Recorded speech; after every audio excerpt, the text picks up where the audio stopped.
C'est-à-dire, il n'y a pas 28 personnes sur les 28 postes supprimés. Sur les 28 postes supprimés, il n'y a que 13 personnes aujourd'hui qui sont dans le plan social.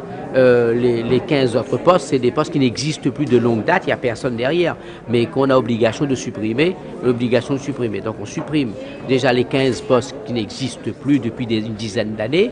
Et donc, dans le plan social, il n'y a que 13 personnes effectivement qui sont concernées. Après, il y a aussi 24 personnes qui ont fait une demande de CCAT, de départ volontaire. On va pas effectivement accepter les 24. On va étudier effectivement les différents dossiers. Et je pense que les 24, je crois peut-être entre 12 et 15, qu'on acceptera un départ volontaire. Ce plan, un coût, il est de 2 millions et quelques d'euros.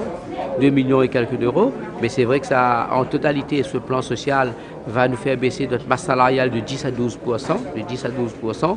Mais il faut savoir aujourd'hui, vous avez vu les chiffres, on a perdu 11 millions d'euros en trésorerie depuis 2012 par rapport à la production de l'État. On a une trésorerie quand même positive, donc il n'y a pas de problème pour payer les 2 millions et quelques. Mais n'oublions pas que tous les ans, on perd 4 800 000 euros de la TFC en moins depuis 2012. Quel est le climat auprès des agents de la CCI? Mais il n'y a pas de problème de climat. J'ai entendu effectivement un climat délétère. Il n'y a pas de climat.